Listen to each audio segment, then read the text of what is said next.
누구나 가슴속에 책 한 권은 있습니다. 사람은 누구나 책이라고 믿는 본격 책 읽고 글 쓰고 농담하는 방송. 이 책 읽을 99회 지금 시작합니다.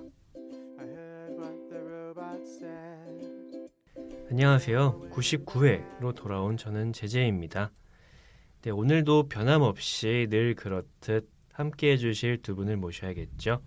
네, 이 책 읽을을 대표하는 인싸와 아싸이시죠. 곰곰님, 샤샤님 나오셨습니다.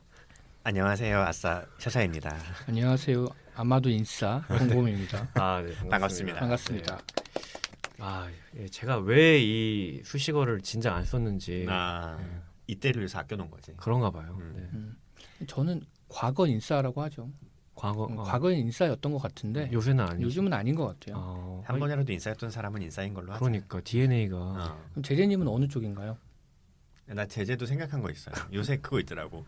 인싸와 아싸로만 사이? 나누지 말고 그 사이를 그럴싸라고 하지. 저 진짜 제 인생이 그럴싸해요. 진짜? 네, 항상 늘 애매했던 것 같아요. 네, 이도저도. 네. 그래 인싸 아싸 그럴싸 좋네요. 한 명씩. 그래. 예, 이 컨셉이 이제 와서 잡히더라고요. 네, 좀 안타깝네. 네, 저희 근황 네. 들어봐야 될 것 같은데 곰곰님 어떻게 지내셨을까요? 샤샤님 어떻게 지내셨나요? 네. 제재한테 가려다 참았어요. 잘하셨어요. 네. 저는 뭐 요새 정신없이 일하고 있지만 그 얘기는 청취자 여러분들이 별로 관심 없으실 거고 요새 이 책을 하나 읽었어요. 밤에 잠이 안 와서 책을 보다가 그 아시는지 모르겠는데 청취자분들 리디북스에서 비 오는 날마다 포인트를 줘요. 맞아요. 선착순 2,000명인가? 그랬던 것 같아요. 이게 오후 6시에 네네 주죠. 1,000포인트씩 줍니다. 그래서 비 오는 날 꼭 한번 들어가 보시고. 근데 그날 써야 되잖아요. 그거. 네, 그날 12시까지 써야 돼요. 새벽까지. 그래서 그 포인트를 받으면 보통 책을 하나씩 지르는데 그 포인트를 또 운 좋게 어느 날 받고 그리고 지를 책이 뭐가 있나 봤는데 보다가 그 임성순 작가님의 책 하나가 2,000원에 대여가 되고 있더라고요. 그래서 1,000원만 더 내면 대여할 수 있는 거니까 그래서 얼른 그걸 대여를 해서 봤어요. 임성순 작가님 옛날에 그 컨설턴트라는 책으로 되게 인상적으로 본 적이 있거든요. 뭐 글이 잘 알려진 분은 아닐 텐데 되게 재밌어요. 글은 되게 재밌게 쓰시는 분이시고 유쾌하다는 얘기는 전혀 아닙니다. 그게 아니고 약간 그래도 이제 말하자면 문단 쪽에 계시는 분인데 문학상 받고 그러셨으니까. 네네. 근데 약간 장르 소설처럼 쓰세요. 특히나 추리 소설이나 스릴러 같이. 네. 그래서 되게 흡입력 있는 문장을 쓰시는 분이고 그분 책 오히려 다정한 사람들이 살고 있다라는 책을 받아서 봤어요. 잠시만요. 그럼 컨설턴트가 소설인가요? 예, 그렇습니다. 저는 마케팅 책인 줄 알았어요. 네. 컨설턴트라는 컨설턴트가 되려면 어떻게 해야 하는가 이런 거 있잖아요. 네. 근데 이번에 읽었던 오히려 다정한 사람들이 살고 있다는 함부로 추천하기는 좀 어려운 책인 것 같아요. 저는 되게 재밌게 읽었는데 이거 추천하면 뭐 그날 잠을 못 잤다거나 기분이 엉망이다 이런 얘기를 들을 수도 있어서 좀 그렇고 근데 컨설턴트는 읽어보실 만해요. 그건 추천할 만합니다. 그냥 가볍게 읽어보실 만도 할 거예요. 재밌어요. 네, 오히려 다정한 사람들이 살고 있다는 컨설턴트 이후에 처음 읽은 건데 그때 느꼈던 그 작가님의 어떤 세계가 그대로 녹아 있는데 훨씬 깊어지고 훨씬 어두워졌어. 근데 뭐 최근작은 아니고 2012년작인가 그렇기는 해요. 제가 최근에 읽은 거지. 근데 되게 왜 갑자기? 되게 네. 어쩔 수 없는 상처를 굳이 후벼 파는 느낌이 드는 되게 예리하고 아픈 뭐 하여튼 그런 느낌이었어요. 근데 되게 재밌게 읽었고 그런 거 있었고 네. 또 하나 인상적이었던 거는 SNS에서 그런 거 봤어요. 가난으로 이행시 짓는 거였는데 혹시 들어보신 적 있나요? 못 봤어요. 운 띄워주시면 제가 지어보겠습니다. 네. 가난을 거꾸로 하면 난가? 천재다. 진짜 천재 같은데요? 이런 시를 읽고 빵 터졌던 적이 있었습니다. 근데 너무 와닿아서 난가 나였나? 곰곰님 왜 표정이 안 좋아? 아니 갑자기 가난하니까 그게 생각나서 네. 얼마 전에 네. 아마 확실하지 않은데 SNS에서 네. 그 민주당 계정이었던 것 같아요. 거기서 기침과 가난은 뭐 숨길 수 없다 그러면서 뭘 하면 뭘 준다 이런 식의 이벤트를 문구를 걸었어요. 근데 누군가가 댓글로 가난을 인증해야 된다는 얘기야? 아니 인증해야 된다는 게 아니고 가난하면 뭘 준다가 아니고 기침과 가난을 뭘 숨길 수 없으니까 예를 들어서 뭐 팬심을 숨기지 않으면 아. 뭐 이런 식이었어요. 근데 그 가난을 거기 그게 어떤 약간 수거 같은 거잖아요. 묻고 그런데 어떤 사람들이 누군가는 실제로 가난해서 힘든데 그거를 거기다가 써서 이렇게 문구로 쓰는 게 불편하다. 아, 이래가지고 그럴 수 있죠. 좀 나중에 수정하더라고요. 음. 그래서 완전히 다른 얘기이긴 한데 그 단어 하나 쓰는 것도 생각보다 고심할 부분이 많다. 맞아요. 그런 생각이 좀 맞아요. 들었던 맞아요. 가난 이슈가 있어서. 맞아. 그거 수거 여러 버전이 있는데 기침과 사랑은 숨길 수 없다. 가난과 기침과 사랑을 숨길 수 없다가 제가 아는 그 세 가지인데 뭐 숨길 수 있지. 네. 숨길 수 있어요. 네. 그래요? 네. 사랑 잘 숨겨 보셨나 봐요. 짝사랑 좀 해보셨나 보네. 짝사랑이 뭐죠? 네. 아이, 아, 그러, 재수없다 진짜. 예, 여러분 지금 인싸와 아싸가 대립하는 장면. 짝사랑이 뭐죠라니. 아 누가 날 혼자 좋아하는 게 짝사랑인가? 아, 화난다 진짜. 야 오늘 방송 접어. 진짜. 네, 저 지켜보는 그럴싸는 재밌습니다. 네. 오늘 제재님 근황부터 먼저 듣죠. 네. 아 저요? 음. 저는 그냥 일상을 잘 보내고 있는데 그 제가 좀 어른이 된 것 같아요. 오. 그게 다른 정신적으로 성숙했고 이런 건 전혀 아니고 2차 성징이 나오나요 지금? 아니 노화가 되고 있나 보지. 그런가? 네, 제가 처음으로 이제 막 신용카드 이런 것도 만들어보고 아, 여태 없었어요. 없었어요, 신용카드가? 아 진짜. 저는 뭐 그게 체크카드만 있었어. 예, 뭐잘 모르니까 안 만들었다기보다 어. 그냥 내가 지금 일정한 수입이 없거나 수입이 음. 작은 상태에서는 지출을 계획적으로 해보자라는 의미에서 그래요? 체크카드를 그것도 좋은 방법인 그러니까 것 같아요. 같아요. 체크카드만을 고집했었는데 제가 이제 회사에 이직을 하게 되면서 할부할 일이 생기죠. 할부할 일이라기보다 그냥 신용카드 그런 얘기를 들었어요. 신용카드를 사용하면서 정기적으로 얼마 이상 쓰고 그걸 연체 없이 갚아 나가면 내 신용 등급이 올라간다라는 얘기를 그쵸. 듣고 그렇구나 하고 이제 했는데 이게 지출을 감당할 수가 이게 없어. 좀 다시 체크카드를 써야 되나? 네, 아무튼 어떤 거에 지출을 하는데요? 많이 안 살 것 같은데. 그런 거 있잖아요. 이게 어찌 보면 지금 그러니까 미래에 내 돈을 담보로 해서 소비를 하는 거기 때문에 막 그런 거 있죠. 체크카드를 가지고 있었을 때는 물론 사고 싶은 게 있지만 근데 저걸 사면 당장 내 지금 통장 잔고가 이렇게 되잖아. 안 돼. 참아요. 신용카드는 뭐 지금 사고 다음에 뭐 이 정도면 남겠지. 그러니까 완전 생각 자체가 달라지게 돼서 그렇지. 그래서- 지금 사고 어. 내일이랑 모레 좀 아끼지 뭐. 이렇게 된다. 그러니까 예. 그래서 그걸 샀어요. 턴테이블을 샀는데 아 장난 아니다. 와. 턴테이블을 샀는데 아. 들으시면 놀라실 거예요. 물론 8가지 기능, 무려 8가지 기능이 들어간 8가지, 7가지? 네. 일단 LP 재생되고요. 당연한 거죠. LP 재생이 형 너무 크게 웃으시는 그러니까 대표적인 기능을 이제 순서대로 얘기할 거예요.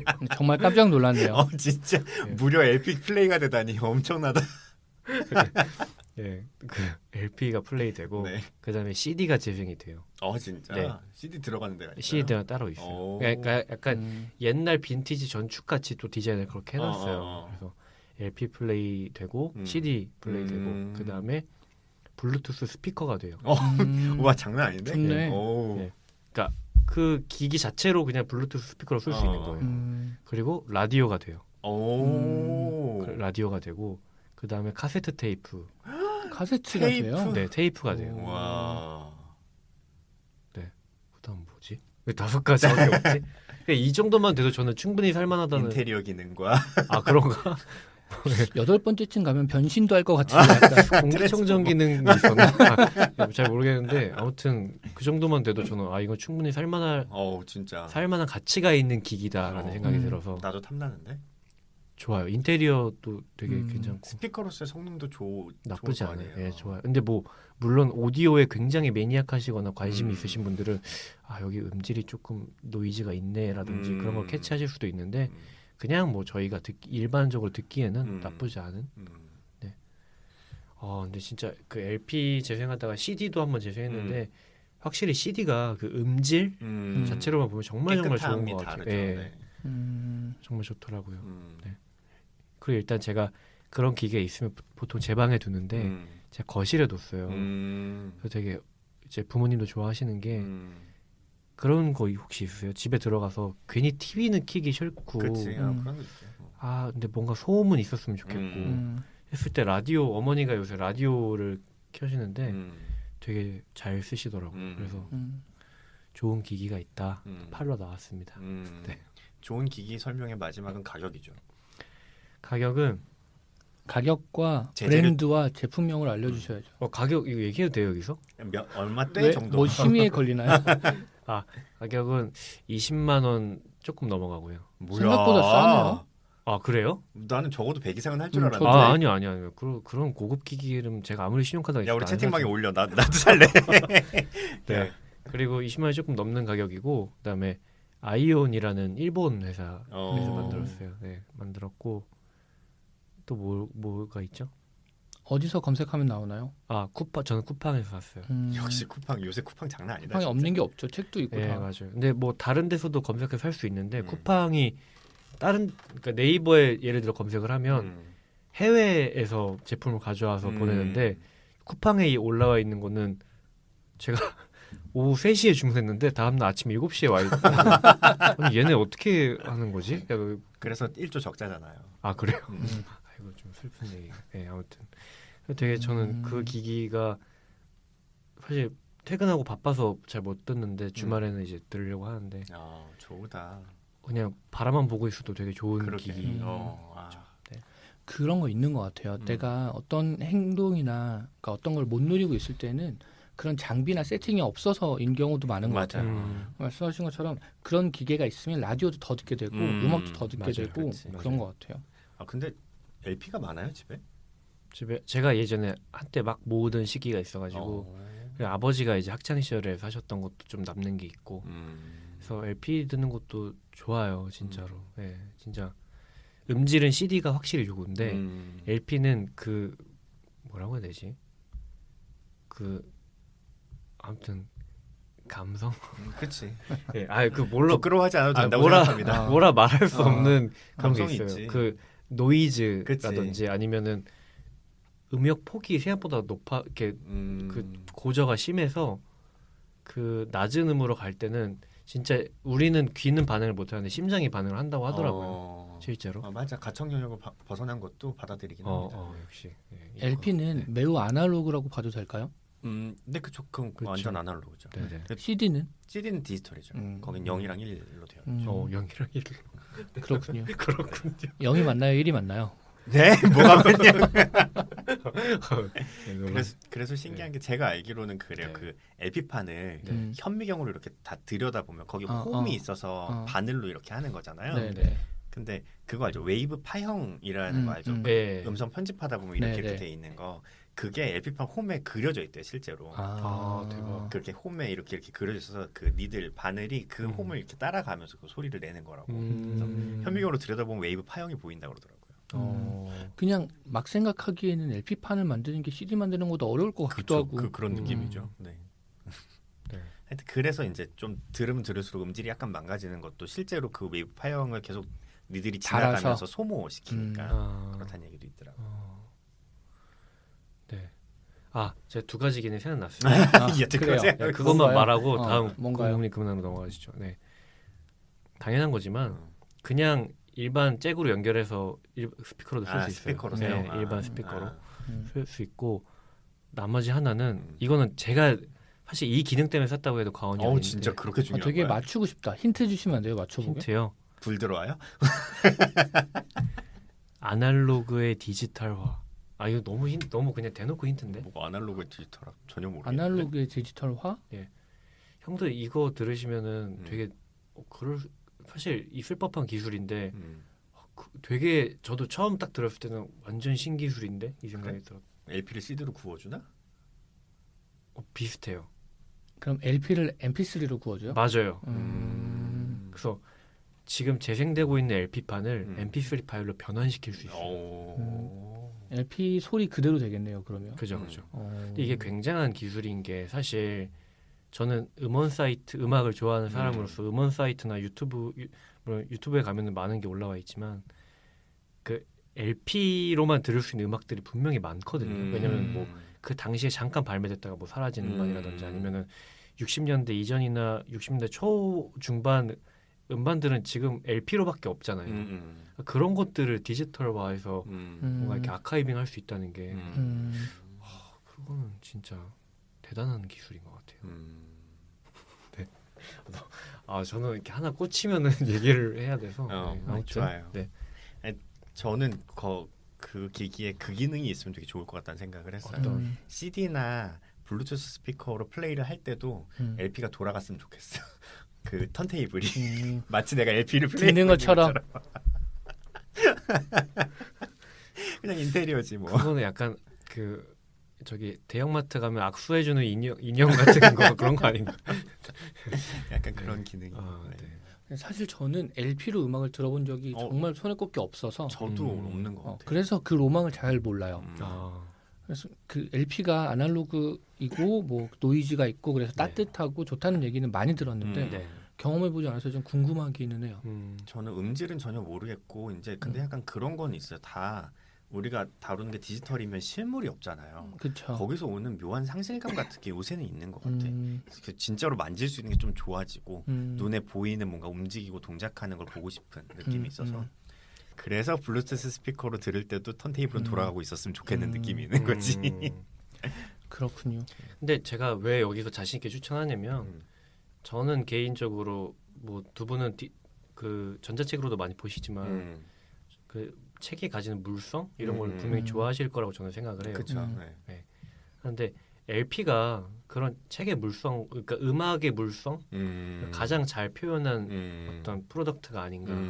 왜냐면은 그 표지 앨범 커버 자체도 하나의 예술인데 그걸 제일 큰 사이즈로 볼 수 있고, 그다음에 내가 동그란 어떤 판을 꺼내서 먼지를 불어서 올려놓고 그 노이즈가 사실 먼지거든요. 먼지가 그 이 바늘에 걸리면 그런 소리가 좀 나기도 하는데 그런 것들과 함께 이 음악을 감상한다는 것 자체가 물성을 되게 그런 게 요새는 LP가 아날로그를 찾는 사람들이 다시 많아져서 미국에서도 막 LP 생산 다시 들어갔다는 얘기도 있고 교보문고나 이런 데 가봐도 요새 LP가 다 있어서 다 팔고 있어가지고 신기하다. 아날로그의 반격이란 책에도 아마 그런 내용이 있었던 것 같은데 아날로그가 다시 그러니까 샤샤님 말씀하신 것처럼 사람들이 그런 상실감을 실제로 느끼는 것 같아요.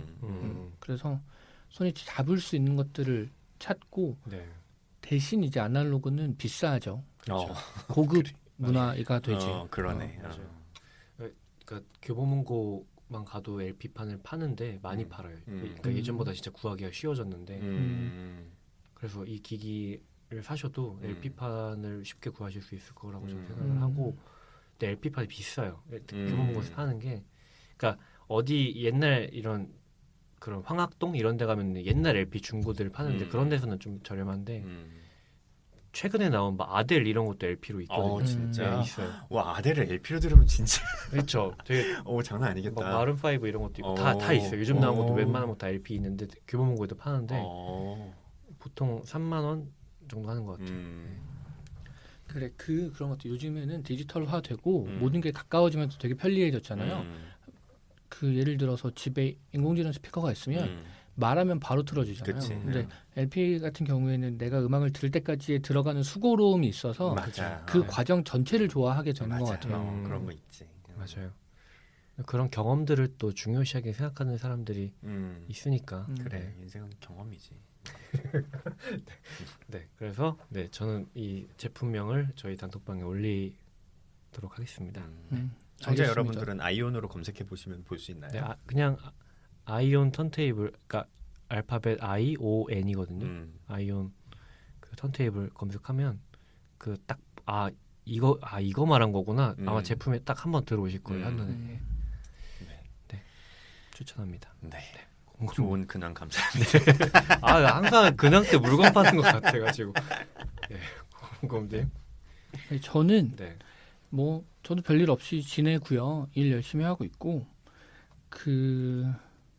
개봉한 날 어벤져스 봤고요. 맞다. 어벤져스 봤어요. 맞아. 개봉한 날 어벤져스를 봤고 그 보통 사람들이 그렇잖아요. 스포당하고 싶지 않아서 개봉한 첫날 가서 보고 강제로 무건 수행을 하게 그치. 되고 그게 더 고통스럽죠. 그렇게 며칠을 보내다가 샤샤님이 보고 나신 다음에 대화를 좀 했고 길게 얘기하진 않을게요. 제재는 모를 테니까. 그래. 그렇습니다. 그리고 아까 그 아날로그에 붙여서 요즘에 종이로 된 다이어리 같은 곳에다가 일기나 글을 쓰고 있어요.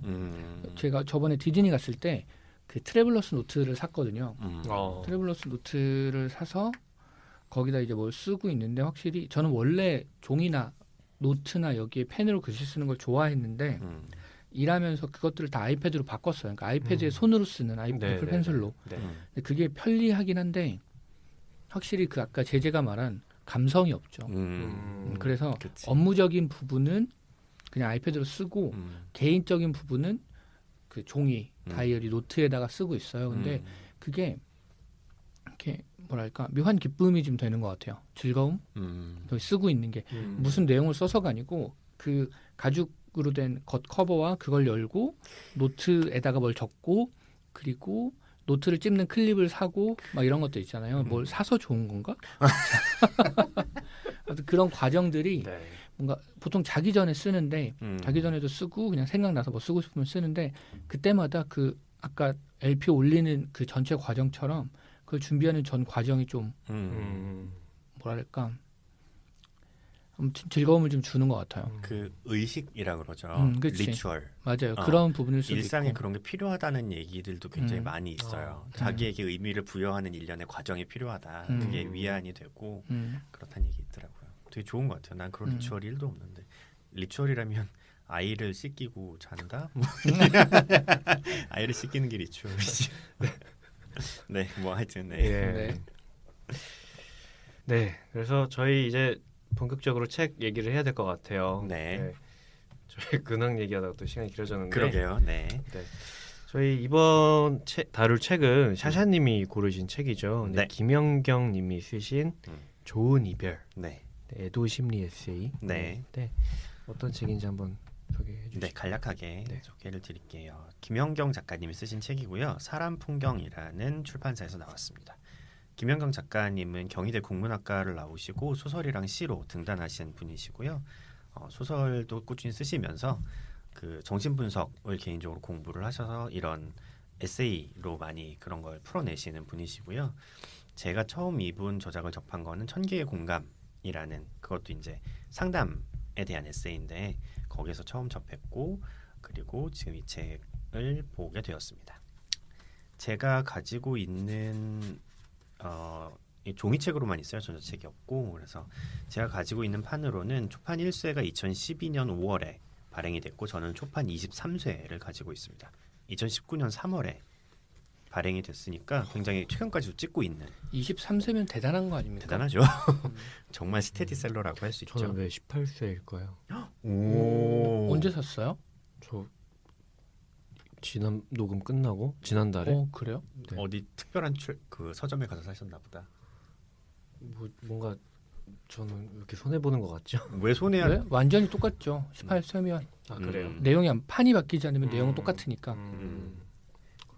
네, 인쇄하는 내용이 바뀌면 초판, 재판 뭐 이렇게 아, 판이 네. 바뀌고 네. 쇠는 똑같은 걸 계속 아니 찍는다는 뭔가 얘기예요. 세핑 아니야. 전문 용어가 아니, 아니 네, 진행하시죠. 저는 18세가 나은 것 같은데. 아, 그래요? 18세랑 23세는 별 의미는 없는데 사실 제일 좋은 건 초판 1쇄는 진짜 약간 희소 가치가 있죠. 그렇죠. 네. 맨 처음 나온 책 네네. 이런 건 희소 가치가 좀 있죠. 그래서 그런 책이고 말 그대로 애도에 대한 심리를 정신분석학적으로 근데 딱딱하지 않게 풀어낸 책이고요.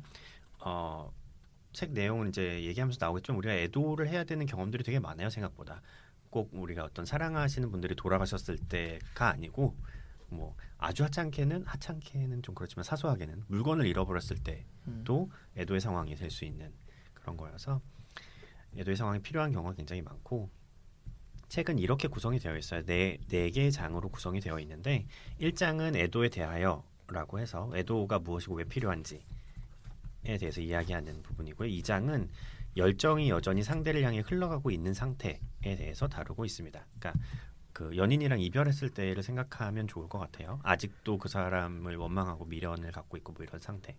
그리고 3장은 열정을 회수해 왔으나 그것을 잘못 사용하는 단계. 그 사람에 대해서는 끊었는데 스스로를 망치거나 뭐 포금을 하거나 뭐 이런 단계죠, 말하자면. 4장이 열정을 치유와 변화를 위해 사용하는 단계에서 이제 승화하는 단계인데, 요 1, 2, 3, 4장을 이렇게 나눠 놓으면 마치 이 단계들을 거치면 애도 작업이 끝나는 것처럼 오해할 수 있는데, 안에 내용에도 들어있지만 서술의 편의상 이렇게 나눠 놓았을 뿐 이것이 일직선으로 진행되는 것도 아니고 차례대로 경험되는 것도 아니다. 그리고 한 번 지나갔다고 완료되는 작업도 아니다. 오히려 애도는 어떤 나선형 계단을 오르는 것과 비슷하게 한 번 지나갔다고 생각했던 것이 다시 돌아오기도 하고 그쵸. 새로운 모습으로 나타나기도 하고 끊임없이 제자리를 도는 것 같다가 어느 순간 빛을 보게 되는 그런 작업이라고 얘기를 하고 있습니다. 좀 특이한 것은 안에 내용 중에 그 도움이 될 만한 실천사항 레시피라고 해서 약간씩 실제로 어떻게 하면 좋은가에 그쵸. 대해서 말하는 부분들이 있어요. 그게 좀 실제 애도 상황에 있는 분들에게는 도움이 많이 될 것 같고, 예를 들자면 슬픔을 느끼지 않아도 괜찮다, 이런 조언들이 있습니다.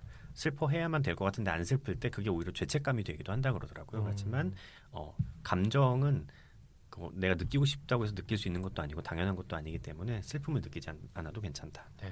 그리고 또 뭐 어떤 것들은 누가 지금 괜찮아? 이렇게 물어봤을 때 절대로 괜찮아 라고 말하지 않는다. 이런 조언들도 있어요. 실제로 내가 어떤지를 솔직하게 얘기하는 게 도움이 된다. 그런 도움들도 있고, 그래서 전체적으로 애도라는 개념이 한국에서 좀 이 책에도 많이 나오지만 생소하고 잘 들여다보지 않으려고 하는 측면들이 있잖아요. 그렇죠. 근데 그것에 대해서 좀 많이 잘 얘기해 놓은 책이 아닌가 생각합니다. 저도 사실 이 책에 대해서 그 우리가 사랑 얘기는 많이 하는데 이 책에도 나오지만 이별에 대한 얘기를 사람들이 사랑 얘기만큼은 많이 안 하게 되잖아요. 맞아요. 아무래도 슬픈 얘기고 뭐 약간 이별이라는 건 슬프고 안 좋은 거고 힘든 거고 아무래도 부정적인 이미지가 있다 보니까 그쵸. 얘기를 많이 꺼려하게 되는데 그래서 이제 이별이랑 과연 어떻게 그러니까 좋게 하면 분명히 우리의 감정이라든지 여러 부분에서 도움이 될 만한 부분이 많은데 네, 그래서 그런 부분을 잘 다룬 책인 것 같더라고요. 저도 읽어보니까 네.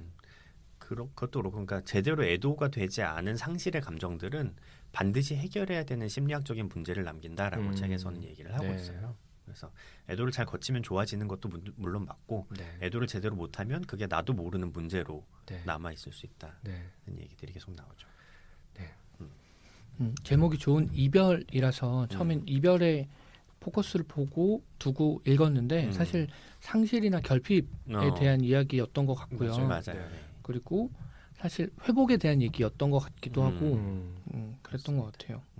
저는 사실 처음에 책을 읽을 때는 이게 이별과 애도에 관한 책이잖아요. 그래서 모든 문제가 다 애도의 문제다라고 말하는 것 같아서 약간 불편한 점이 있었어요. 그런 지점이 있죠. 네.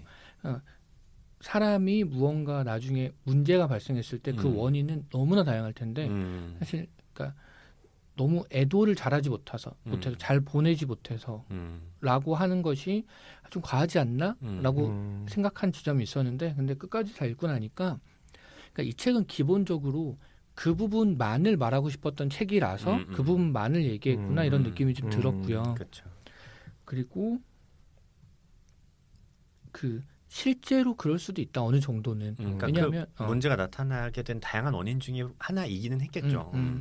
그리고 애도라는 게 꼭 안 좋은 일을 보내는 것만 애도가 아닐 수도 있겠다는 생각이 좀 들었어요. 그러니까 그쵸. 보통 사람이 시기를 지내잖아요. 어떤 시기가 있고 다음 시기로 가요. 그런데 앞선 시기에서 무언가 해결되지 않은 문제가 남았으면 그 문제를 해결해야 하는 것이 여기서 말하는 애도의 넓은 의미에서는 포함될 수도 맞아요. 있지 않나 이런 생각이 들고 심지어는 만약에 내가 다음 시기로 넘어가는데 그 시기를 그러니까 뭔가 어둡고 나쁜 기억이 아니고 예를 들어서 그런 거죠. 꿈을 이뤘어. 내가 너무 꿈꾸던 것이 있는데 그 꿈을 이뤄서 다음 단계로 다음 시기로 넘어갔어도 그 앞 시기에 대한 애도가 필요하다는 거죠. 왜냐하면 내가 꿈을 이루었다는 거는 내가 꾸었던 그 꿈을 상실하는 거죠. 그렇죠. 어떻게 보면.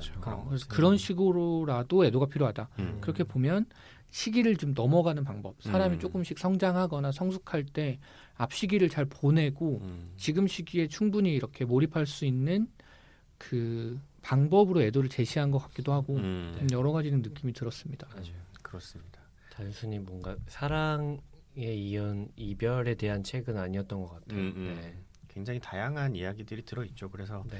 저는 뭐 나중에 총평해서 할 얘기이긴 한데 예방적으로 한번 읽어도 좋을 것 같다는 생각이 들었어요. 왜냐하면 삶에서 일어나는 굉장히 여러 가지 상황들에 대응이 될 수 있을 그쵸. 것 같아서 네. 연인과의 이별도 있을 거고 뭐 사랑하는 사람과의 사별도 있을 거고 뭐 그런 것뿐 아니라 내가 아까 얘기했던 것처럼 원하던 목표를 이루었든지 이루지 못했던지 그러니까 나도 모르겠는데 갑자기 상실감이 들 때 그럴 때 다 이제 이런 책에 이런 내용이 있었지 하고 떠올릴 수 있는 적용할 부분들이 되게 많은 것 같아요. 그런 식의 상실에도 적용이 될 것 같아요. 제가 아까 굉장히 열심히 얘기했던 턴테이블이 고장이 났다던가. 그래. 그런 거 상실이죠. 아주 슬퍼하네요. 애도 이미. 지금 애도 중이에요. 이미 애도 중. 그래서 처음에 인상적이었던 거는 그런 거 있어요. 그러니까 그 여기에 이제 재미있는 부분들이 꽤 있어요. 그러니까 그 어떤 신박한 통찰들, 신기한 통찰들이 있는데 뭐 예를 들면 왜 한국의 술자리는 항상 2차가 노래방으로 끝나는가 뭐 이런 통찰들이 있는데 그중에 처음 신기했던 건 그런 거예요. 왜 진보적 지식인들이 종종 충격적인 전혀 그렇지 않을 것 같은 뉴스의 주인공들이 되는가에 대해서 분석한 그런 부분인데 뭐 결론부터 얘기하면 그런 거지. 그들이 추구하던 이상과 목표가 달성이 되었거나 혹은 달성이 못 될 거라고 생각했을 때 둘 다 상실의 경험을 일으킨다는 거예요. 그걸 제대로 애도하지 못한다는 거지. 그러니까 민주화 운동을 하던 사람들도 민주화가 막상 됐을 때 상실감을 느낀다는 거예요. 기쁨과 함께. 근데 그거를 제대로 표현할 수가 없는 거지. 사실 나 상실감은 느껴. 내가 추구하던 게 없어서 이렇게 얘기하면 좀 이상해 보일 수 있잖아요. 그렇죠. 네. 그리고 약간 그쪽 세계에서는 불온하게 보일 수도 있지 않을까 이런 생각이 들어요. 같이 이걸 위해서 꿈꾸고 힘쓰던 동지들, 기뻐하던 동지들에게 사실 내가 추구하던 목표가 사라져서 아쉽다라고 말하는 거는 그 동기에 대한 불순함으로 판단될 수 맞아요. 있기 때문에 오해될 수 있죠. 네. 그래서 제대로 애도를 못 고친다는 거예요. 그래서 그런 쪽으로 터져 나올 수 있다는 거지.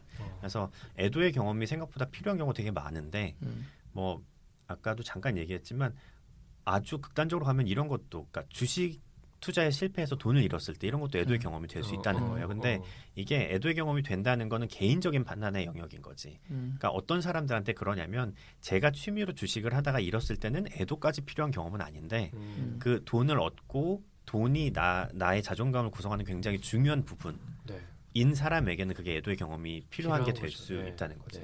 그래서 자기에게 굉장히 의미가 있는 물건을 잃어버렸거나 혹은 내가 어떤 전혀 낯선 장소로 이사를 가서 그 환경에서 새로 적응을 해야 될 때 이럴 때도 다 애도의 경험이 필요할 수 있다고 얘기를 하고 있습니다. 근데 저는 사실 그 부분이 약간 위험하다고 느끼면서 읽었어요. 왜냐하면 그러니까 사후적으로 그렇게 할 수는 있는데 그러니까 예를 들어서 내가 추구하던 이데올로기가 망가지거나 사라졌어. 아니면 내가 패배했어. 오히려 이겼어. 이런 경우에 이제 그게 상실감이 될 수 있다는 완전히 동의하는데 그래서 그게 그 우리가 원치 않는 뉴스나 아니면 뭐 그런 문제들로 터져 나온다의 연결고리가 저는 좀 약한 것 같았어요. 그러니까 그게 성적으로 터지는 게 인과가 저는 별로 없어 보이는 거예요. 그러니까 그 사람 생활에 문제가 생길 수 있다. 알코올 중독자가 될 수도 있는 거고. 근데 성적인 문제가 생기는 것의 이유를 거꾸로 그 앞에서 찾으니까 그게 좀 애매하다는 생각이 들었고요.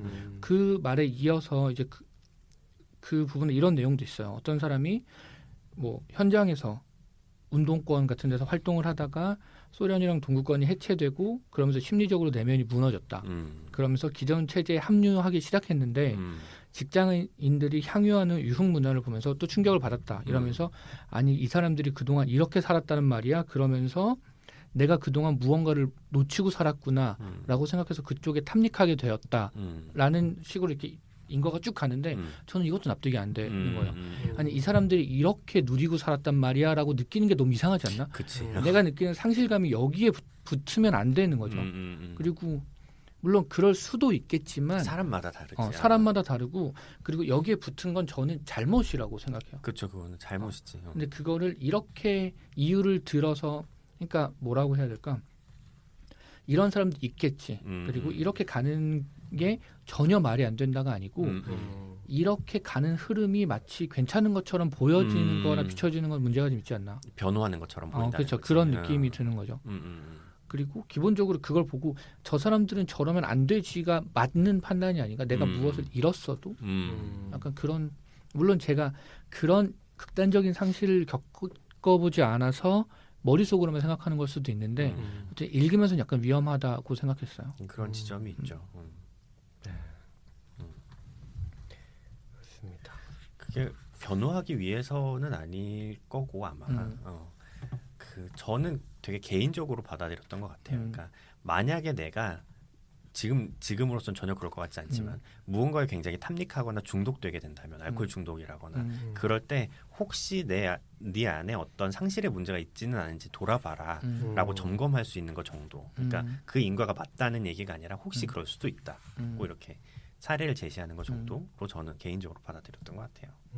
사실 그런 면도 조금 있는 것 같아요. 이 책이 쓰여진 시기가 지금보다 한 7년쯤 전이라서인 것 맞아요. 같기도 해요. 만약에 2019년에 책을 쓴다면 아마 누구라도 이렇게 쓰지는 않을 것 같다. 그렇죠. 좀 다르죠. 근데 또 한편으로는 7년 사이에 우리나라가 많이 변했다. 많이 변했어요, 사실. 그런 그렇죠. 느낌이 좀 같이 들었어요. 그렇습니다. 네. 저는 사실 여러 가지 부분 중에서도 그 이별 후에 대상을 미화하는 과정을 되게 흥미롭게 읽었어요. 네, 굉장히 흥미로웠는데 이제 그 부분이 이제 그 미시마 유키오 금각사 얘기가 나오는 장면인데 맞아요. 여기 소제목부터가 저는 일단 책 구조적으로도 각 그 단락의 소제목, 각 챕터의 소제목을 그 시의 구절을 가지고 와서 이제 하신 게 너무 인상적이었는데 이 챕터의 소제목이 놓친 열차는 아름답다. 네, 이게 제일 좋았어요. 왜냐면 그런 거죠. 막 아름다움은 상실, 죽음, 유한성 등을 전제로 해야만 더욱 빛난다. 라는 죄송합니다. 이 이제 그 문장이 이 챕터의 포인트인데 실제로 그런 것 같아요. 그래서 이거는 어떤 한 대상이 아니고 다른 얘기일 수도 있는데 제가 그 20대 초반에 특히 군대에 있을 때 슬픔에 관한 책이나 혹은 뭐 젊은 나이에 요절한 천재들의 어떤 작품이나 뭐 그림이나 아니면 음악이나 이런 거 되게 탐닉했던 적이 있는데 그 시기에 왜 그랬나 곰곰이 생각해 보니까 그 시기에 저한테는 시간이 너무 무한하게 느껴졌던 거예요. 그래서 저도 모르게 그렇게 무의식 중에 뭔가 삶은 유한하다라는 거를 계속 알 수 있는 그런 것들을 찾아서 읽었던 게 아닌가라는 게 이 챕터를 읽으니까 갑자기 생각이 들더라고요. 네, 그래서 좀 뭔가 깨달음을 얻게 됐던 그런 챕터였던 것 같아요. 네. 아까 공범님이 얘기하신 것처럼 우리가 일상에서 어떤 행동을 할 때 그 원인은 상당히 복합적일 거예요, 사실은. 사실은 되게 복합적일 건데 그거를 나중에 이제 해석하고 의미를 붙이는 데에 의미가 있을 거라고 생각을 하거든요. 네네네. 제재 지금 해석이 되게 멋있는 것 같아요. 그래요. 멋있는 것 같아요. 그리고 그런 어떤 누군가를 이해할 수 있는 포인트를 준다는 점도 저는 되게 동의를 하는데 이 책이 저는 이 책을 읽으면서 그 어르신들 특히 제가 이해할 수 없는 종류의 어르신들을 굉장히 많이 이해하게 되었어요. 흔히 이제 태극기 부대로 일컬어지는 분들 있잖아요. 그 박근혜 전 대통령이 무죄라고 주장하고 지금도 그런 분들이 그냥 굉장히 비이성적이고 관계에 사로잡힌 분들이라고만 생각을 했어요. 근데 그 왜 신영선 선생님의 슬픔을 공부하는 슬픔에도 나왔지만 그래서 그들을 괴물이라고 칭하면 그건 단순하고 쉬워서 좋긴 할 텐데 진실은 아닐 거다 이렇게 얘기한 장면이 있잖아요. 근데 그분들을 이해하는 어떤 단초들을 이 책에서 많이 얻었던 것 같아요. 이 책에 나오는 중요한 파트 중에 하나가 이제 전쟁에 대한 그 트라우마를 제대로 애도하지 못했을 때에 대한 이야기인데 우리나라 전체가 전쟁을 겪었잖아요. 그렇죠. 그 6.25 전쟁은 정말 그 부산부터 위에 북쪽에 있는 끝까지 온 전 국토가 전쟁의 환마에 한번 휘말렸던. 왜냐하면 북쪽에서 쭉 밀고 내려왔다가 다시 남쪽에서 쭉 밀고 올라갔으니까요. 그렇죠. 온 국토가 다 전쟁이었단 말이에요, 진짜로. 그런 전쟁인데 그게 제대로 애도가 될 시기도 없이 이렇게 산업화와 이런 것들 정신없이. 예, 흘러와서라는 부분을 읽고 계산을 한번 해봤어요. 실제로 언제 끝났는지. 제가 계산을 해봤더니 그 6.25 종전된 지 66년째더라고요. 올해가. 정말 얼마 안 됐네요. 정말 얼마 안 됐어요. 생각보다. 맞아요. 되게 옛날 일인 것 같지만 근데 이 옛날 일이라고 생각하는 것도 제 생각에는 무의식적으로 잊고 싶어하는 거 아닌가 싶은 거예요. 덮어두고 싶어하는 거 아닌가. 네, 그래서 괜찮으면 문제가 없는데 그래서 문제가 될 수 있다고 말하는 거지 이 책은. 그래서 66년이라고 생각하면 죄송합니다. 조용히. 경쾌하네요. 네. 66년이라고 생각하면 전쟁 중에 나신 분들도 계시겠지만 네. 종전이 되고 나서 10년간 태어나신 분들을 생각하면 그분들이 56세부터 66세신 거예요. 지금 종전 이후 10년간 태어났던 분들이. 근데 그분들은 유년기에 전쟁을 실제로 겪은 분들에게서 양육이 됐기 때문에 그렇죠. 그런 정서상에서 잘하셨을 거거든요. 맞아요. 그래서 여러 가지가 이해가 되는 거예요. 그렇게 가다 보면 박정희 전 대통령은 진짜로 어떤 아버지였을 수 있겠다는 생각이 드는 거예요. 나를 잘 살게 해주는 아버지였던 건데 그 사람이 어떤 신화적인 죽음을 맞이해요. 갑자기 부하의 배신으로부터. 그것도 천수를 다 누리고 혹은 무슨 비리로 이렇게 돌아가셨으면 좀 달랐을 거야 얘기가. 근데 어느 날 배신으로 돌아가니까 신격화가 확 되는 거예요. 그러면서 나를 잘 살게 해주던 아버지를 잃은 상실감과 더불어서 그렇게 하면 이제 나는 고아처럼 남겨지는 거지. 그리고 실제로 박근혜 대통령은 고아처럼 남겨지는 거예요. 그래서 그 사람이랑 내가 동일시가 되는 거야. 그래서 그 사람을 응원할 수밖에 없게 되는 거지. 그래서 박근혜 대통령이 당선될 당시에 그 사람 얼마나 불쌍해요. 나는 그 사람이 대통령 한 번이라도 해봤으면 좋겠어라는 인터뷰가 나온 적이 있어요. 맞아요. 저는 절대 이해할 수 없었는데 지금은 알 것 같아. 그 사람이 나인 것 같은 거지 너무.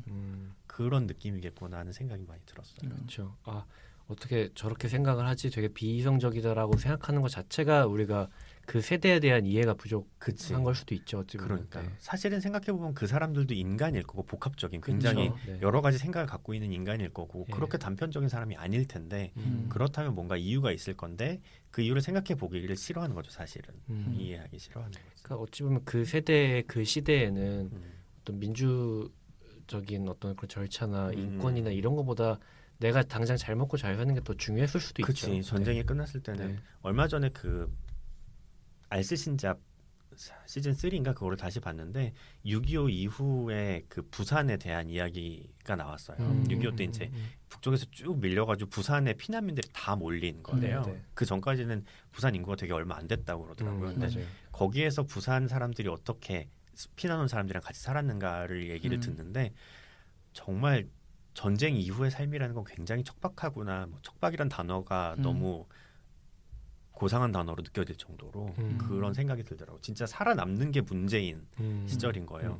비를 피할 것도 없고 가족들은 다 생이별이고 당장 뭘 먹어야 될지도 모르겠고 뭐 이런 상황에서 근데 어떻게든 부산 사람들이 그 피난민들 다 껴안고 살았다고. 그래서 지금 부산에 내려가면 느껴지는 그 독특한 분위기들, 생명력들 같은 게 다 그때 만들어진 거라고 그러더라고요. 되게 신기했어요. 그래요. 맞아요. 좀 독특한 분위기가 있죠. 네. 열차 제 시간에 어떻게든 태워다 주고 그러니까 그런 거. 그런 생명력이랄까. 갑자기 생각이 나서. 그래서 약간 다른 얘기지만 전쟁을 해도 된다고 말하는 사람들은 모두가 나쁜 사람이라고 저는 생각해요. 그건 정말 안 되는 일이에요. 전쟁은 어떤 무조건. 식으로든 물론 누가 그러니까 먼저 전쟁을 일으켜도 아니면 우리가 뭐 전쟁을 해도 괜찮다 그런 뭘로 해야지 이렇게 말하는 사람들은 모두가 정말 나쁜 사람들인 저도 그렇게 생각합니다. 것 같아요. 그리고 그게 아마 그 은하용 전설에 나왔을 텐데 주전론을 주장하는 사람들은 항상 자기가 참전할 가능성이 없는 사람들이라고 맞아. 그런 얘기 있더라고요. 그렇지. 그리고 아까 그 태극기 부대 쪽 얘기하신 그거랑 연결해서 그런 느낌인 것 같아요. 그러니까 이 책을 읽으면서 처음에 약간 왜 계속 이렇게 얘기하지라고 생각했던 부분은 모든 문제가 애도의 부분이다 이런 식으로 표현이 돼서인 거였어요. 근데 쭉 생각해 보면 그러니까 그런 거지. 저는 이거를 그렇게 받아들였던 거예요. 그 시절에 어린 시절 뭐 유년기에 상실을 했거나 상실을 겪었거나 결핍이 있었거나가 문제다라고 처음엔 받아들인 거예요. 근데 사실은 그런 얘기가 아닌 거죠. 그 문제들은 누구에게나 있고 그거를 해소하지 못했다는 것이 문제다. 그리고 해소하는 것이 애도다. 이런 얘기이고 그리고 아까 그 태극기 부대 얘기도 우리 앞에서 읽었던 그 당신이 옳다라는 책에서도 맞아요. 보면 저도 그 생각 많이 났어요. 네. 그분한테 그분의 이야기를 쭉 다 들어주고 그분이 주인공이 되는 경험을 그분이 하고 자기 이야기를 풀고 나서는 나도 이제 이런데 그만 나와야지. 그러니까 이런데 그만 나와야지가 좋은 반응이라기보다 거기까지 이제 생각이 더 가는 거죠, 그치. 사람이. 근데 그게 여기서 말하는 애도인 것 같겠다. 그런 생각이 좀 같이 들었어요. 그래서 사실 우리가 문제를 그 인식하는 것과 문제를 어떤 식으로 해소했으면 좋겠다는 것들에 대한 공감대가 되게 넓게 있는데 그러니까 사람마다 자기한테 지금 제일 익숙한 언어로 그냥 말하는 거구나. 이런 생각이 좀 들었어요. 맞아요. 그렇습니다. 맞아요. 그리고 조금 첨언하자면 이건 약간 다른 얘기인데 네. 저는 약간 그런 생각이 들었어요.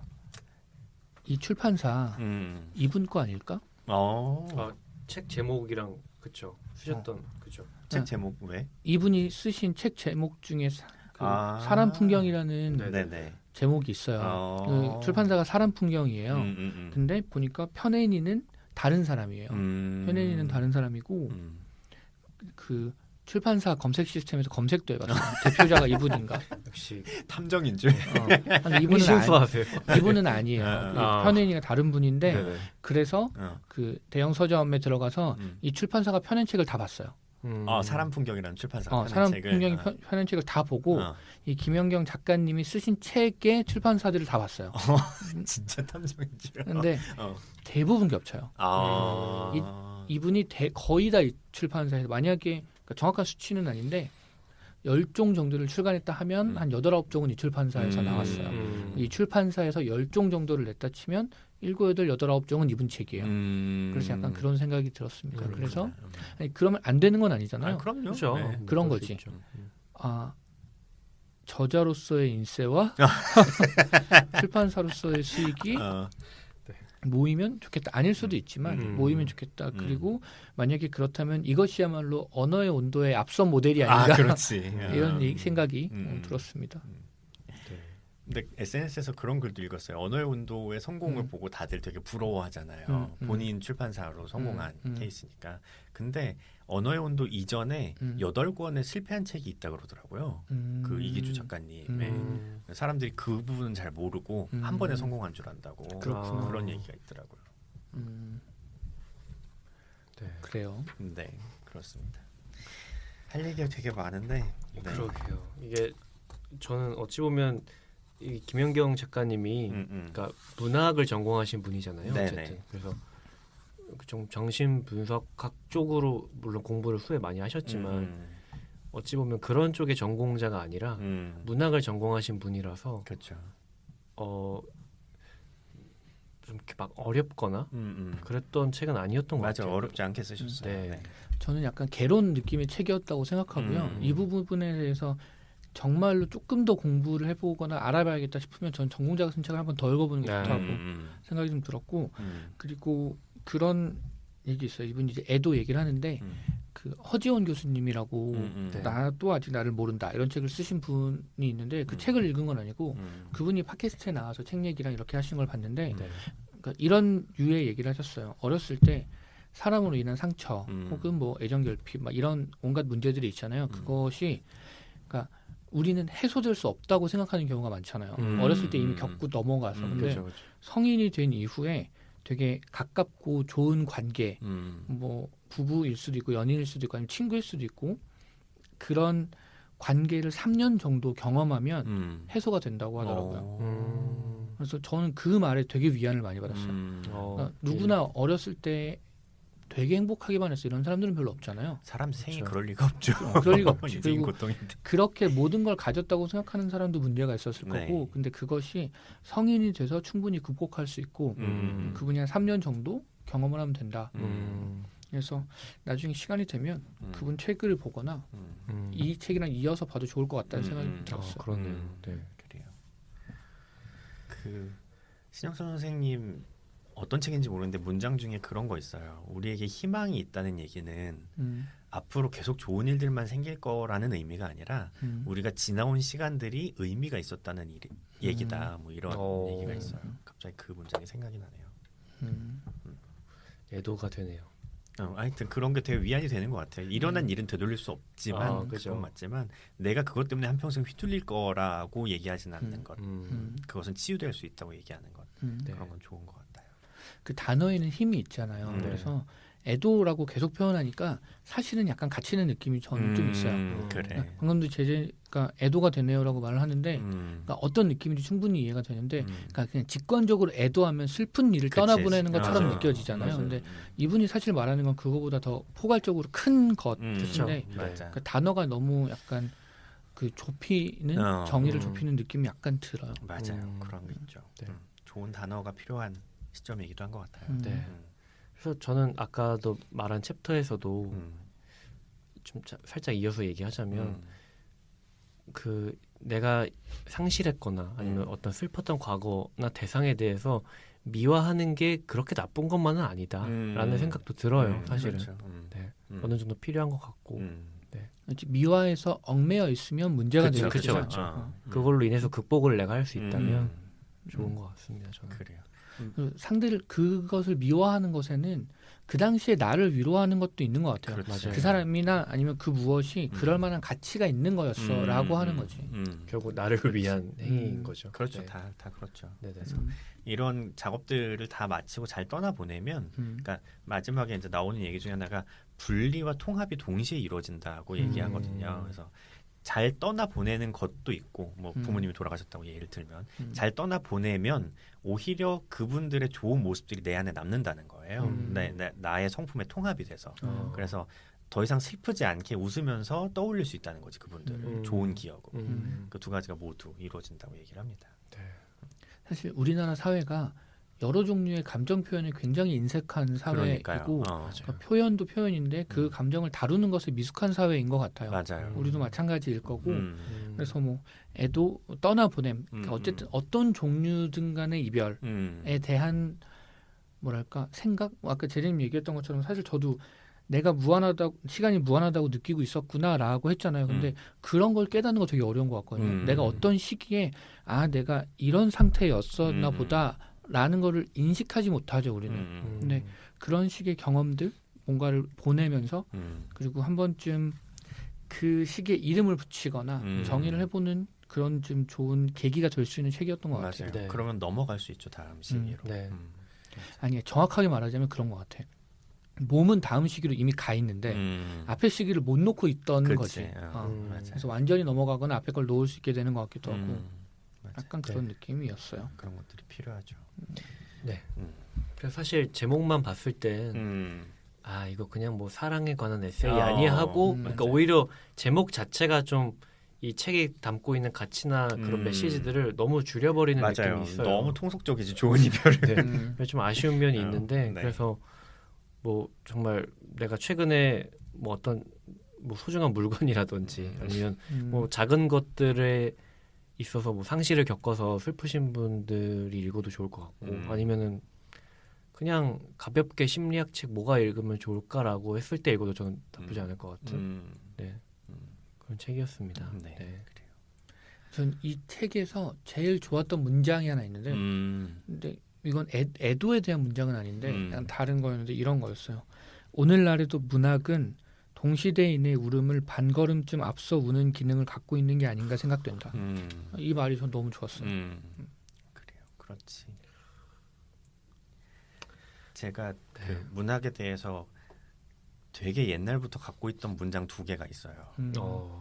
하나는 어디에 가지고 계신가요? 오른쪽 여기 아니면 여기 거기는 갈비뼈인데. 네.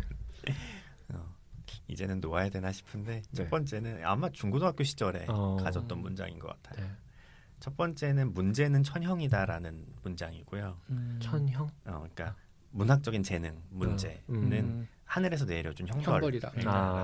천형이다. 그게 첫 번째 문장이고 두 번째 문장은 글을 쓰는 사람은 곡비다라는 문장이에요. 곡비는 뭐냐면 그 누가 돌아가시면 지금은 잘 안 하지만 옛날에는 그 곡을 했어요. 3일 동안 계속 아이고 하고 소리를 내서 곡을 해야 되는 거죠. 이 책에도 나오지만 그게 애도의 방법일 수 있겠다고 얘기를 해요. 네, 어쨌든 그게 이제 근데 신체적으로는 힘든 일이잖아요. 그래서 옛날에는 곡비가 있었대요. 곡비는 이제 노비할 때 비자예요. 종을 얘기하는. 곡을 대신 해주는 종인 거예요. 아이고 아이고를 계속 하기가 어려우니까 근데 유교 문화상 그걸 하긴 해야 되고 그러니까 종을 하나 둬서 대신 아이고 아이고를 하게 만드는 거예요. 그래서 나 대신 슬퍼해 줄 수 있는 어떤 사람인 거지. 그 문장 두 개가 되게 인상적으로 남아 있어요. 아니 옛날부터 그 대리 문화가 있었네요. 그러니까요. 신기하다. 갑자기 듣다 보니까. 네. 그렇군요. 그렇습니다. 네. 저희 사실 책에 대해서 할 얘기가 너무 많은데 네, 이 책 정말 방대해요. 다루고 있는 내용이. 네, 네. 저희가 얘기 나눈 거는 정말 일부분이고 정말 일부분입니다. 네. 좀 지난번 트렌드 노트 때도 그랬었고 저희가 하고 싶은 얘기들이 오히려 많다 보니까 책을 읽고 네. 시간이 정말 이렇게 빨리 가서 아쉽네요라고 하는 건 정말 저희가 좋은 네네네. 책이니까 네. 네, 좀 청취자 여러분도 흥미가 생기시면 읽어보시면 좋을 것 같고 읽어보시면 정말 좋을 것 네, 같아요. 샤샤님의 책 선택이 날이 갈수록 좋아지시는 다행히 구글 구글시는 시는 모든 것을 그때를 생각하면 네 정말 많이 네 그렇습니다. 네, 저희 오늘 방송은 마무리하도록 해야 될 것 같아요. 네네. 네, 그래서 오늘 방송 어떠셨을까요, 공부님? 샤샤님? 네, 저는 좋은 책을 읽게 돼서 되게 좋았고 네. 저 자신과 타인에 대한 이해가 많이 늘어나는 책이었던 것 같아요. 이해할 수 있게 되는. 네. 그리고 저는 개인적으로는 좀 이제 사람들이 많이 떠올리기 싫어하고 무거운 얘기지만 네. 개인적으로는 그게 좀 더 필요하겠다 싶었어요. 저 개인적으로는 뭐냐면 세월호를 애도하는 일이 많이 필요하겠구나 하는 생각이 들었어요. 저는 개인적으로 굉장히 충격적이고 슬픈 일이었는데 한국 사회는 그때서부터 지금까지 계속 잊으라고만 얘기해요. 슬퍼하지 말라고. 정치적으로 이용하지 말라고 얘기하고 이제는 지겹다고 얘기하고 근데 저는 이 책을 읽으면서 깨달았어요. 아직 내 마음에서는 더 슬퍼할 게 많이 남았구나. 그렇게 잊으라고 얘기해서 나도 잊어야 되는 줄 알았는데 지겨워해야 되는 줄 알았는데 나는 아직도 사실 슬프다. 라는 생각을 많이 했습니다. 그리고 네. 사실 한국 사회도 좀 더 슬퍼해야 하지 않는가? 그리고 슬퍼하지 말라고 얘기하는 게 너무 폭력적인 것 같은 느낌이 좀 들었어요. 맞아요. 그거 외에도 여러 가지 이해를 할 수 있는 좋은 책이었습니다. 네. 공곰님.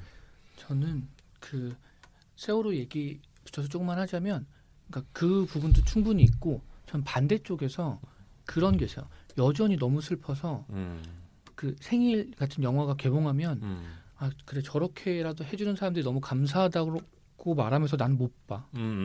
세월호 관련 다큐멘터리를 만들고 계속 추적하는 사람들 응원하면서도 저는 그런 콘텐츠를 하나도 안 봤거든요. 못 보겠더라고요. 근데 이것도 건강하지 않구나라는 생각이 반대쪽에서 들었어요. 좀. 아니 근데 책에 보면 그런 것도 있어요. 그 상실을 경험했을 때 가장 처음 나오는 거는 멍한 감정이고 그러니까 그거는 이제 껍데기를 두르는 것처럼 자기를 보호하는 감정이고 그다음에 그 껍데기를 걷어낸 다음에는 뭘 하냐면 거부를 한대요. 왜냐면 그때는 진짜 슬픔의 감정이 다가오니까. 근데 그 거부도 사실 애도의 감정의 일부인 거고 그게 뭐냐면 자기가 스스로 건강해져서 그 슬픔을 마주할 수 있을 때까지 유예하는 거라고 그러더라고요. 그래서 충분히 그러다가 어느 순간은 또 마주할 수 있는 순간이 오지 않을까 합니다. 네. 그렇죠. 그럴 수도 있겠죠. 근데 지금 심정으로는 잘 모르겠어요. 그래. 저도 여전히 힘들어요. 근데 더 힘들게 만드는 거는 이렇게 그냥 지나가야 된다고 누가 자꾸 얘기하는 것 같은 거지. 사실 그거는 너무 그것도 나쁜 짓이죠. 전쟁하자. 근데 보통 그렇지 않나? 전쟁하자고 말하는 사람들이 그 사람들이야. 잊어버리자고 말한다. 분노하셨어요. 아니 충분히 네. 슬퍼할 수 있는 자유 정도는 줘야지. 이건 그쵸. 너무한 거 아니야? 네. 얼마나 슬픈 일이었는데. 기본적으로 인간적일 필요는 있는 것 같아요. 맞아. 인간이면 인간적이긴 맞아. 해야지. 그렇습니다. 그리고 이 책은 저는 약간 두 가지 감정을 느끼면서 읽었어요. 처음에 읽을 때는 약간 반발심이 들면서 읽었고요. 근데 또 한편으로는 이 책의 내용을 제 나름대로 소화하면서 이해한 부분들도 있어요. 그래서 원래 책이라는 게 그렇잖아요. 모든 책이 저자의 주장과 저자의 관심사를 담고 있는 것이고 그것을 독자가 대화하면서 읽는 거다. 맞아요. 근데 사실 그걸 잊어버리는 경우들이 많아요. 그래서 이 사람이 말한 게 참 되게 훌륭하고 대단하니까 좋은 말이야 라고 그냥 멈추는 경우도 있어요. 그 글이 너무 나한테 딱 붙으면. 근데 저는 사실 신영철 작가 글 첫 번째 책을 읽을 땐 그랬고 두 번째 책을 읽을 땐 약간의 객관성이 생겼는데 이제 그런 감정을 조금 더 잘 느끼게 해준 것 같아요. 그래서 이 사람은 이렇게 생각하고 나의 생각과 부딪히는 부분도 있고 이 사람이 드는 비유 중에 하여튼 걸리는 부분도 있기는 해. 하지만 이 사람이 주장하는 바가 내가 처음에 뭐야 이거야 라고 생각했던 그것이 아닌 것 같고 그것과 내가 기본적으로 가지고 있는 생각이나 아니면 내가 조금 더 넓게 생각해봐야 하는 바와 맞닿은 부분이 있는 것 같아로 끝났어요. 그래서 좀 좋은 책 읽기 경험이었던 것도 같아요. 그러네요. 제재님 어떠셨나요? 저도 두 가지 생각이 들었는데 하나는 아까 이제 뭐 세월호 얘기하셨는데 그것과는 좀 다른 얘기일 수도 있는데 저는 한국 사회가 물론 지금 문화 소비를 주도하는 층이 밀레니얼 세대라서 그런지 모르겠지만 좀 너무 약간 쿨병에 걸려 있는 것 같은 느낌이 사실 오래전부터 들었어요. 그러니까 뭔가 너무 즐거움과 재미에 초점이 맞춰져 있다 보니까 어떤 슬픈 감정, 뭐 진지한 감정, 이런 것들을 되게 우습게 여기고 그런 것들에 좀 많이 화가 사실 나와 있는데 이 책을 읽으면서 어떤 그런 슬프고 진지한 거 혹은 되게 감정에 있어서 세심한 부분들을 들여다보는 작업이 얼마나 중요한지에 대해서 이렇게 적혀 있었어 가지고 저도 읽으면서 되게 그런 부분에서 좀 위안을 받았던 것 같고. 네가 틀린 게 아니다 이거죠. 내가 슬퍼하는 게 틀린 게 아니야. 그렇죠. 네. 그래서 그런 건 좀 더 이상 가볍게 여기지 않았으면 좋겠어요. 제 개인적인 바람인데 네. 그런 거 있고 또 두 번째는 첫 번째 얘기하다가 두 번째 생각을 잊어버렸는데 네 아무튼 생각나시면 팟빵에 댓글로 달아주세요. 기억났어요. 제 지난 아까 제 20대 때 그랬던 것들을 그러니까 깨달을 수 있게 해줬던 책이었던 것 같아요. 그래서 그런 부분에서 좋았던 것 같습니다. 이게 아닌데 아무튼 네 그렇고 그래. 네 좋은 책은 그런 책인 것 같아요. 그러니까 어떤 우리가 공통적으로 느끼거나 사실은 생각했거나 하지만 이름 붙이지 않아서 의식하지 못했던 것들을 찝어서 생각해보게 해주는 건 좋은 책인 것 같아요. 맞아요. 물론 그걸 이제 풀어가는 과정은 사람마다 다르니까 여러 가지를 다 보고 결정하고 느끼면 좋겠지만 애초에 그걸 찝어줄 수 있는 게 많지 않죠. 그리고 이 책이 애도나 이별이나 그런 헤어짐이나 뭐 이런 것에 대해서는 제가 근래에 저도 이런 책을 접해보거나 한 적이 없어서 되게 좋은 시작이었던 것 같아요. 네 그렇습니다. 참 네 시적절했던 책이 아니었나 싶고 네 그거는 저희가 다음 회에서 또 소상히 밝히도록 하겠습니다. 네. 네, 그럼 저희 오늘 이제 좋은 이별을 다룬 책은 여기까지였고요. 네, 저희는 다음 시간에 이글로 100회로 찾아뵙도록 하겠습니다. 네, 지금까지 함께해 주신 청취자 여러분 오늘도 좋은 일상 되시고요. 네, 청취해 주셔서 감사합니다. 감사합니다. 감사합니다.